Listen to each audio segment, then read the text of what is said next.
Today we're riding my new local skate park by my house where I'm going to raise my child that was just born 36 hours ago. My mom, Rydel's mom, and her grandma are all hanging out with the baby, so I asked if I could go cruise, and they said go for it. Welcome to my local Lanark Park. Let's cruise with Capron.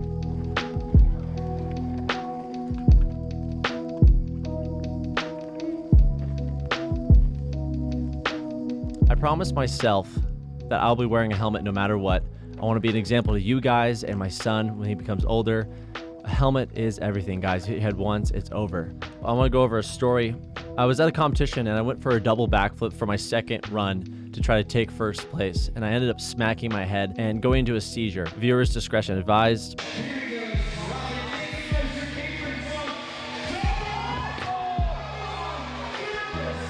Yeah, I slammed hard and I went to the hospital and I just had a concussion. But if I did not have my helmet on during this trick, I don't think I'd be here today. And that is a very strong example of why a helmet is necessary. One mess up and it could be over. In today's video, I end up falling on my head and my helmet saves me from it.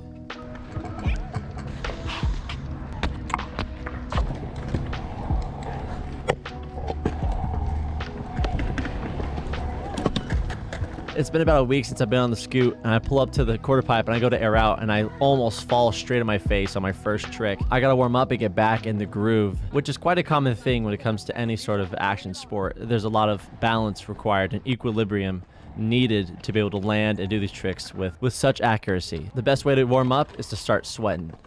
One thing that gets my blood flowing is a good old flip. So I cruise on over to my favorite section of the skate park, and that's the hip. Ever since I've been here, I've wanted to flip it, so I did something scary to start the session off. And that's one thing I try to live by each and every day, and is to do one thing that scares you.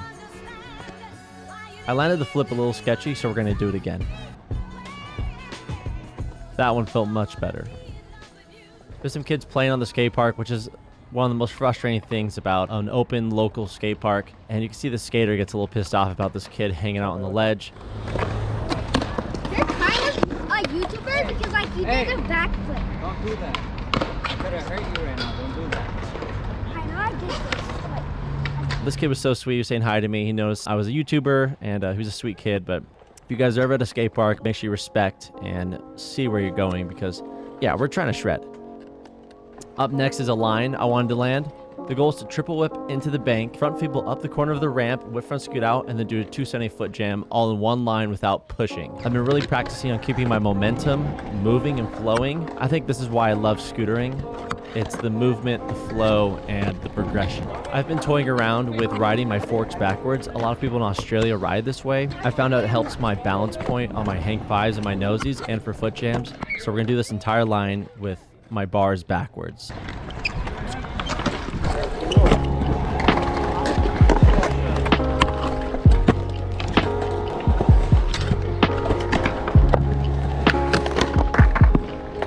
After warming up, we cruise over to the quarter pipe pyramid uprail section, which is my favorite spot to shred at. I gotta throw a flare in there just to get the blood flowing still. I want to keep my senses heightened and alert. This uprail is one of my favorite things to jib on. Jib meaning like a small trick. And then I start shredding back and I try to do a front board up the uprail with a whip out. And I want to add more tricks to everything I just did. And when I got my headphones in, guys, it's time to shred. I'm just trying to move and ride as fast as I can. I got a poker game after this that I'm trying to get to, so I only got an hour and a half to ride.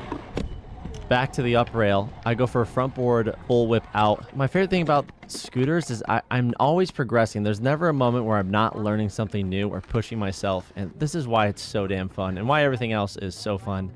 There's just so much to learn. I don't end up landing this trick, but I know in the next session I will. But I just wanted to give it a try and see if it'd work.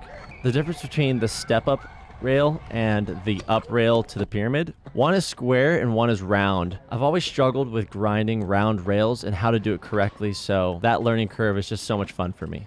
My favorite thing at the skate park is to jib, and that's to do small, little, sophisticated tricks all in a line in some way. So we start off with a whip front scoot whip, and then I nose manual up the pyramid and dink the side of the rail, and then coming up, I hang five up the bank, around, and when I go into the bank and drop back in, I X ride. And this X ride is my favorite, and I hop up and then half bar out. Just love doing these little things. It just feels new, not as high risk. When I'm at the skate park, I'm always searching for the new trick, the next line, the next idea. I headed towards the step up rail and I went for a front board full whip out. During this session, I could never land this trick, but I know I'll get it next time. And that's one thing that's fun at the skate park is you can find all these ideas and things you want to strive towards and land, and you can come back and do it again next time. So after cruising around and trying a bunch of tricks and not landing anything, I was getting a bit frustrated and I wanted to go for a banger. A banger is a high caliber trick that takes a lot of effort and it's tough to land. So I pull up to the A-frame and I hit the up rail and I want to go for a quadruple tail whip out, floor tailors. For the first attempt, I grind up and I get 1 foot on it and I know I can get it next go. For my second attempt while grinding up, my momentum shifts to the left-hand side and this caused me to not land it. I would have looped out. Here we go for my third attempt. I grind on up and right when I lock in, I know this is the moment. I just gotta whip it as fast as I can and boom, we land it. Nothing feels better than that. After feeling juiced, I started zipping towards the big hip and I wanted to blast this thing and throw a tuck no-hander. That's where you put your bars in between your knees, clamp your knees together and hold them and then take your hands off and do almost like a T-pose in the air. After getting that adrenaline rush, I come in for the second air. When I'm hitting this, I'm going around 3 to 4 feet up in the air. For the second air, I want to do an invert. This is considered a stylish trick. This is where you bring the front of the scooter over your shoulder. Now we're coming in for the third attempt. I go for a bar spin tuck no-hander. Same thing with the tuck knee, but with the bar spin in front of it. Love the technicality involved and just blasting. This is one of my favorite parts of the skate park. For my fourth attempt, I end up going for a bar, and after feeling it out, I want to go for 3 consecutive bar spins in 1 air, called a triple bar, or a bar. I think the lingo at the skate park is a fascinating and fun thing, and once you get to know it, it's like its own language. I got a couple practice runs in, and for my third attempt, I landed it. I got to blast it at the same time, land the trick clean and not fall. This trick is very, very technical. One little mistake can lead to you eating some concrete or the bars hitting your chest. You gotta risk it for the biscuit, baby, you know what I'm saying? After feeling juiced for that triple bar, I then went for a bride twist. That's where you grab the deck, bride twist it down. This is one of my favorite tricks. You guys have seen it in almost all my Cruise the Capron episodes. So after realizing I've done that trick in every single episode, I'm like, I gotta switch it up a little bit and do something new. So I want to do something old school that I used to do back in the day. And that's a bar spin nose grab to turn down. This used to be one of my old school tricks I'd pull out in every competition. Yo, I'm curious, how many of you guys have ridden a scooter or ride scooters for fun? Do me a favor, comment down below an emoji. And also I got some Cruise with Capron merch coming soon. I hope you guys will like it. So I want to do this trick where you do a 180 scooter fakie stall to kick this out. It's a weird little jib I like doing. We got it around 6th or 7th try. I want to make this a trick I can do every time whenever I want. I had this old memory come back when I was at Cal Oaks and I learned my first bar spin to whip front scoot. So I'm like, okay, let's go try it out. And this is where the battle of the day starts. Whenever you get to the skate park, you're learning something new. You'll always run into that one trick that'll take a good 20 minutes to maybe 2 hours to land. So what makes this trick so hard is I have to do an opposite bar spin. That's like riding an essay with your opposite hand.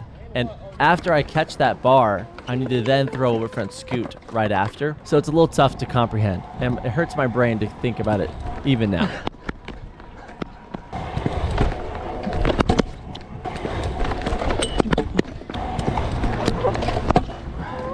There's this moment in the midst of all these tries, there's this moment where I lost my scooter in the air and I'm like ready for it to fall on top of my head. But I somehow catch it with my hand and I'm sitting there in just complete disbelief, like how did this even happen?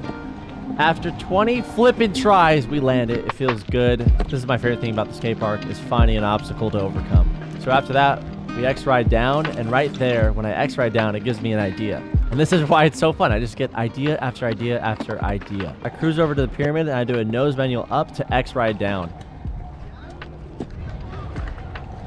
And you see me testing it out. I'm like, okay, what can I do with this X-ride trick? This is one of my favorite things to do. I've been really obsessed with this weird little jib.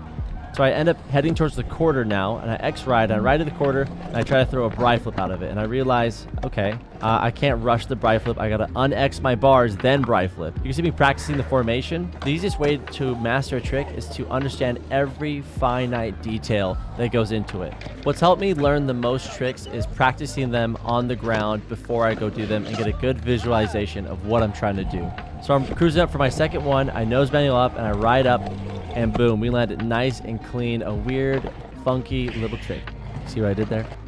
So I'm feeling juiced. I got a poker game to play. I'm so excited. So I'm like, all right, let's end off the day on a nice old flare. So I drop in and I'm going for the center of the quarter, but someone ends up falling on the quarter pipe. So I have to readjust and hit the quarter on the far right side. And I go for the flip and I end up landing with all my weight to the back. So I slam and I'm like, okay, my wrist is not feeling right. I check it out, hurting, but it doesn't look wrong. I'm like, okay, it might just be sprained.